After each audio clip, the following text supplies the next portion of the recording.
21 days, 21 stories from Mahabharata. Welcome to Copy and Conversation with me, Meera. Mahabharata, is it just something that happened in the past? Or is it famous because of the fight between the cousins? What I would say is it's just not only these, it's not only the narrative, it's not only who wrote, it is our own character, our own mask, our own hidden absolutely. Hidden stories that we see in each and every character in Mahabharata. Mahabharata is something, to me, I used to listen as a bedtime story from my grandmother. Her name is N.S. Meenakshi, who was a Carnatic music singer, a Veena player who loved playing Veena, harmonium, a lovely soul per se. What I am today because of stories, I owe it to my maternal grandmother. I call her enduring way my party. My Parani party is what I used to call. Starting today, it is day one of 21 days, 21 stories from Mahabharata. Why stories survive? And today's character, it's my dedication is to Vyasa. Before we begin, I would like to ask you, can you remember the first story someone ever told you? Perhaps as a bedtime story, perhaps your grandparents or your parents, or even for that matter, your father's or your parents' favorite memory. A story that your teacher narrated when you were a child. You may not remember what you had for lunch 20 years ago.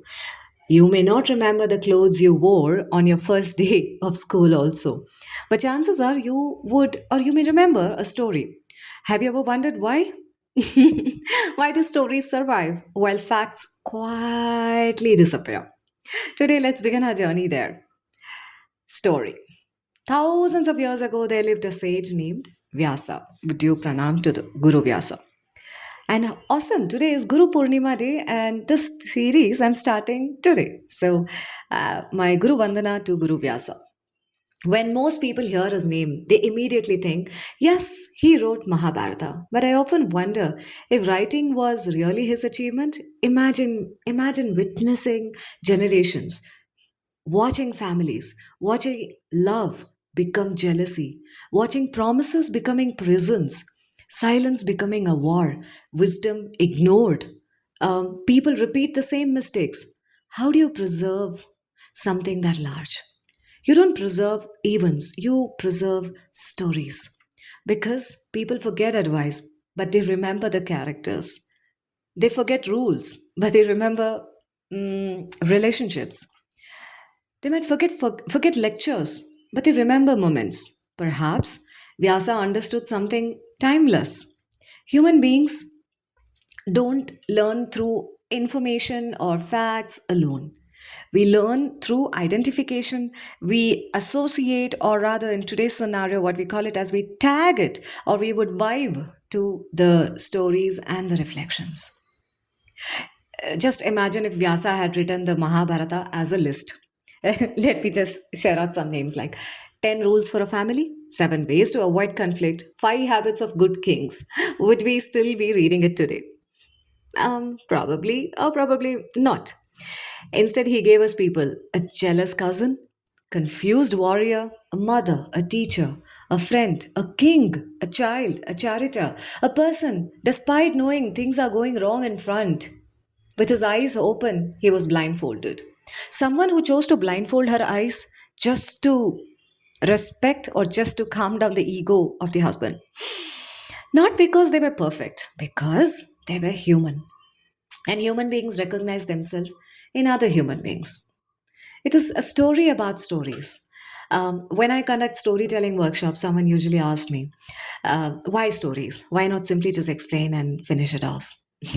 Like I smile now, I smile, of course, it comes out naturally. I think that's the way the body responds. Because nobody remembers the explanation. Even for you, if I ask you today to explain Pythagoras' theorem or sine theta, cos theta, you would just remember the heading. Might be you're someone exception out who would remember everything, but not me or normal people who might not remember the explanation, right? But if I were, I remember parabola today because I remember the story my teacher, Guru Muralidhara, he was my maths teacher in my school. Um, he created a narrative, is what I believe. I remember. And I remember Parabola.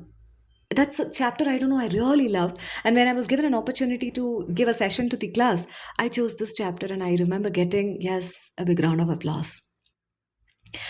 Why stories? Yes, why not simply explain is what I would say. There's so many things that I can associate it with because that's the power of stories. They quietly move into our memories without even asking our permission. It stays in our nerves, it stays in our muscles, it stays in each and every part of our mind and body. Let me say, an invisible thread. Just think about your own family. There are stories told at every gathering. There could be a funny uncle, a mischievous auntie, a naughty child, then talking about wedding disasters, grandma's recipes. Why are they repeated on and off? Sometimes even you became one center that they were talking, hey, you remember this child was like this. He did that. Oh, he never went to go to school, yeah. Oh, how much he used to trouble. I'd leave him at the school, he used to come back. I'm sure such stories as what even you would have heard growing up. Yes, stories. Why are they repeated? Surely, I mean, everyone already knows them. Why are they again and again and again repeated? Yes, even today, my parents talk to my own daughter. Like the story that happened with me today, I'm 43. Mine is 37 years ago, when I was like 5 or 6 year old. No, 7 year old. I think I was supposed to write an exam. I had it, determined, I had this determination in my mind that I will not write exam today, I will write the next day. This was when I was studying in the Air Force school. I fought with my mom, and my appa told, no, you have to write. So I went with him. I sat in the class. I didn't write the paper. My teacher said, please write, please write. An hour and a half passed by. All the children wrote the exam. They submitted their papers, and I was just sitting over there saying that I will not write. To date, this story is being shared with my daughter because it's repeat more, right? Because repetition isn't about information, it's about belonging, it's about making fun also, it's about the story. Stories don't merely preserve memory, they preserve, I think they preserve even identity. A family survives because of its stories. A culture survives, of course, because of its story. And the language, what I and you speak, apart from this language called English, our mother language, it's because of the story that it has been carrying culture after culture, generation after generation. There are so many people, like so many children, they know their language so well, but to read and write it's difficult. But still, they carry the legacy of taking the language ahead. That's the story. Perhaps even a person survives because of the story they chose to keep themselves alive. Bringing it back, maybe that's why Mahabharata is still relevant. Not because it is old, not because it is about the sacredness, not because every generation meets itself inside it. Different people recognize different characters. Some days we feel like Arjuna, some days we become Duryodhana, sometimes we remain silent like Bhishma. We say Bhishma shouldn't have been silent, and that's why, all these things happen when Draupadi. Just pause for a few seconds or a minute or more. How many times, or even one incident when you didn't want to be silent but you chose to be silent? As I'm sharing, even I have done that. The weight is high because I just realized as I'm recording and sharing, my tone actually changed. I feel a sensation, in my body, which is telling Mira, you shouldn't have been silent there.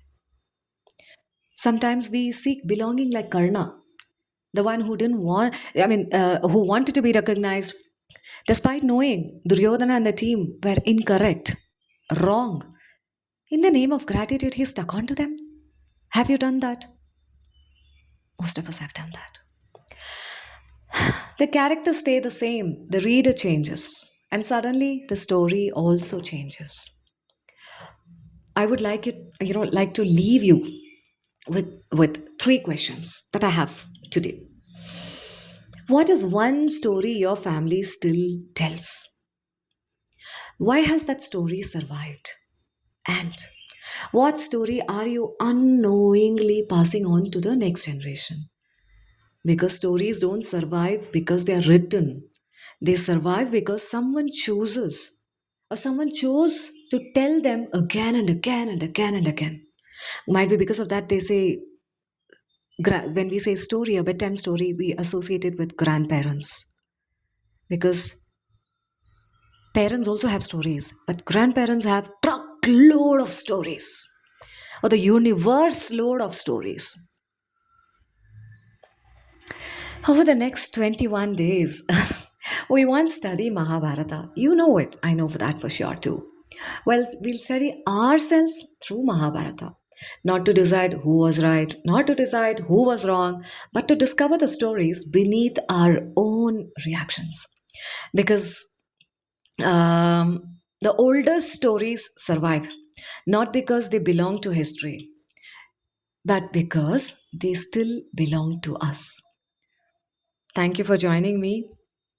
This is Meera, Mayakatha, signing off in today's story on Copy and Conversation. Day 2, tomorrow I have story on Duryodhana, and I would dedicate this series to 21 days, 21 stories from Mahabharata. It is beyond reactions through storytelling. You wish to connect with me, I'll leave my coordinates in the discussion, in the comment box, or in the link. And I conduct workshops on beyond reactions through storytelling, working with you on the narrative that you are not just looking forward to change, but to rebuild. So I'm just a story away. See you. See you with yet another story. Day 2, it is Duryodhana. See ya.